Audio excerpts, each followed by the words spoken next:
following subject matter is real and only intended for mature audiences. Discretion is advised. People are dead after deputies say a man went on a shooting rampage. I knew a week before she died I was going to kill her. I can tell you the scene out there is absolutely horrific. Nobody knows where this individual may strike next. This is 10-Minute Murder. Welcome to 10-Minute Murder, brief and bingeable true crime. My name is Joe, I'm the host, and thanks for joining today. And this is the third and final part of the story of how and why Chris Watts killed his whole family. And I know that sounds kind of rough, but it's a fact. No matter how many desperate women send him letters to his home in his prison cell, he's still a murderer. He savagely took the life of his own wife after he decided that he met someone else and didn't want to be with her anymore, instead of getting divorced like any non-deranged human would do. And not only that, with Shanann, he killed their unborn son and his two very young and obviously innocent daughters. And if it feels like I might be shaming the women, and men I suppose too, that have been sending him mail trying to flirt or whatever they're doing, let me be clear. Yes, I am shaming them. It's gross and you should be embarrassed if that's what you're doing. He's a murderer that killed his wife and kids. Family annihilators is a term used to describe men who murder their entire families. Often behind such an act is some kind of incident, like a loss of job or money issues. While there are often signs indicating that someone may be on the verge of doing something terrible, for example, people who engage of acts of domestic violence, there are others who don't show any type of predictive signs before they suddenly get murderous. Chris Watts was a model example of an annihilation case where nobody knew it was coming. And in the larger context, Chris was different from many other men killing their families. Often, the person kills themselves after at first sparing their family from imminent financial harm or ruin or embarrassment. But Chris definitely was not thinking about his family when he strangled and smothered them to death one by one. He was just thinking about himself.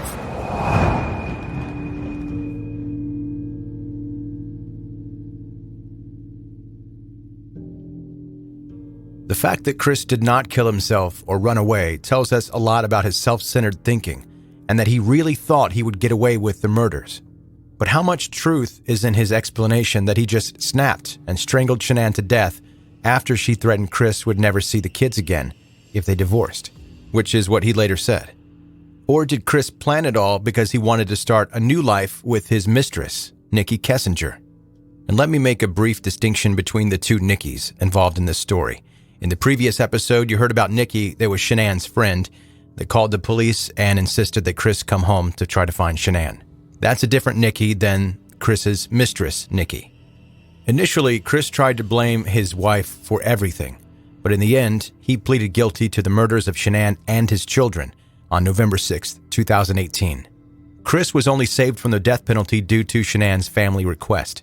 The court supported the family's decision, and so on November 19th, Chris received 5 life sentences, 2 concurrent and 3 consecutive, without parole. Additional 48 years were also added for the illegal termination of Shanann's pregnancy, and 36 years for 3 charges of unlawful tampering of a dead body. On December 5th, Chris Watts was sent to Dodge Correctional Institute in Wisconsin, a maximum security prison, to serve his sentences. That could have been the end of it, but too many questions of Chris's affair remain. He didn't blame the affair for his actions, but it may have accelerated the process. After all, he said it was surprisingly easy to drop his daughters in the oil tank as he felt finally free to be with his new girlfriend. So was Nikki really a well-intentioned woman who fell in love with a killer, or was she part of the plan of getting rid of Chris's family? Allegedly, Chris met 30-year-old Nikki at work, June 2018, and became mesmerized from the first sight. Nikki claimed that Chris had told her that he was in the midst of a divorce and was finalizing the details with his wife. As Nikki believed what she was told, the two began a physical relationship in early July and saw each other 4 to 5 times a week, which seems like a lot, as Nikki claimed that she told Chris that she wanted him to take things slow so that he could focus on helping his children through their parents' separation, something that was never actually happening. Meanwhile, Shanann was unaware of the affair, even though she began to see signs on Chris that everything was not right. At first, Chris put a lot of effort into his wife not finding out about the affair. For example, he added Nikki's number into work contacts on his phone, and all the nudes the two were sending back and forth to each other were hidden in a folder on his phone meant to look like a simple calculator app. And in case you don't know about that, check the App Store. That's a real thing. But on the other hand, Chris sometimes went long times without answering Shanann's calls while he was seeing Nikki, and then claimed that he had fallen asleep. Chris also used his and Shanann's joint credit card to pay for dinner with his secret girlfriend. It seemed that in the end, Chris didn't care anymore if his wife saw the signs of his infidelity. However, Nikki, who was seemingly in love with Chris, patiently waiting for his divorce to be finalized, quickly turned on him when she heard about the disappearance of Shanann, Bella, and Cece. Nikki claimed she felt terrible, especially after she found out Shanann was pregnant at the time. Quote, "I wonder if there's more to the story than I know because I think he's a really good guy. And I'm worried about his wife and kids. And it's just freaking me out because those little girls are just so little. And she's pregnant, And it's like, where's their mom?" Either Nikki was really concerned about her boyfriend's family, or she just wanted to cover her own butt when she decided to reach out to the authorities about the affair before they ever contacted her. During her interview with the police, Nikki said that it was Chris who had been looking for a relationship with her and that Chris had said the words, "I love you," to her while she didn't feel the same way. Which is curious, as Chris himself said that one reason he was drawn to Nikki was that she pursued him, not the other way around. Also, Nikki's internet activity showed that she was searching for wedding dresses for hours and topics relating to marrying your mistress just days before Chris murdered his family. Even more questionable were Nikki's searches for how much money author Amber Fry made in her book deal and her net worth, and, quote, "Did people hate Amber Fry?" And if you've never heard of Amber before, she was the mistress of a man named Scott Peterson, who murdered his wife and unborn son. Sound familiar? On July 24th, Nikki Googled the phrase, "Man I'm having an affair with says he will leave his wife." A little bit weird of a search for a woman who claimed she was not even in love with her boyfriend and just wanted to take things slow. When Shanann and the girls went missing, Nikki claimed she pushed Chris to tell what he knew about their disappearance and kept asking what he had done. Quote, "Got to a point that he was telling me so many lies that I eventually told him that I did not want to speak to him again until his family was found." But Nikki did not wait until that happened. Instead, she took matters into her own hands and reportedly called the Weld County Sheriff's Office to tell them about her relationship with Chris and his many lies. Quote, "I just wanted to help. With a pregnant woman and 2 children missing, I was going to do anything that I could."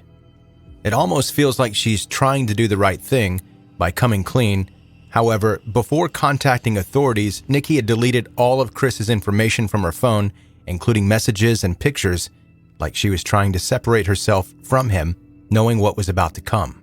District Attorney's Office records also revealed that authorities who examined Nikki's phone found hours worth of searches for Shanann Watts, and after the murders, a search using the phrase, "Can cops trace text messages?"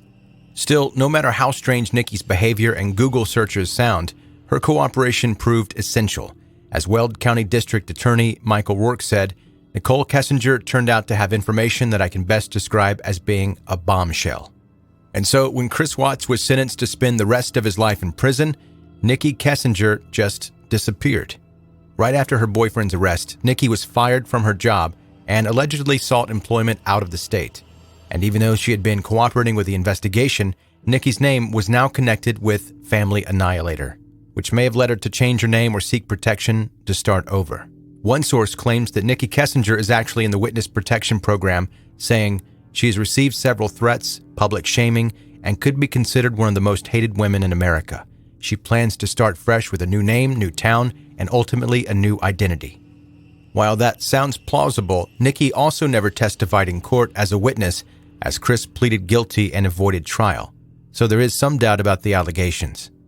Only time will tell if we hear the whole, true story of Nikki Kessinger, and did Chris come up with this gruesome plan all by himself? Meanwhile, nothing brings back Shanann, Bella, and Cece, but Shanann's still active Facebook account is full of videos and pictures of her and her children and mementos of a life that once was. And of course, there is a man, broadly smiling in the photos, reminding us that behind the perfect outer shell, there can hide a monster.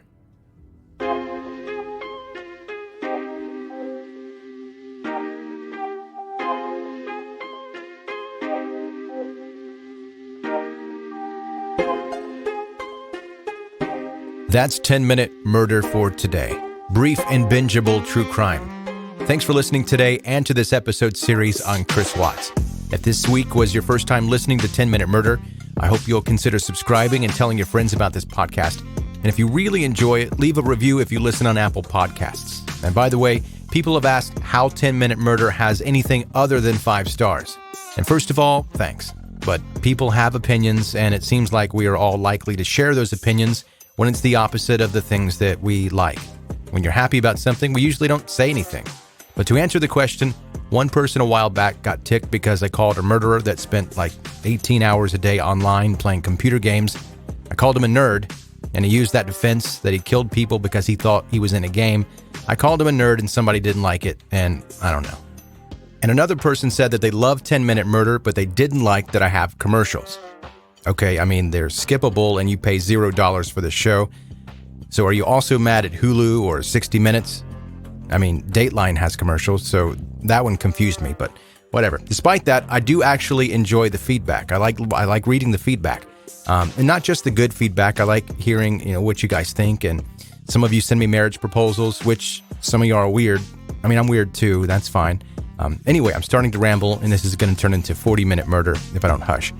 Thanks for listening. Stay safe, and good night.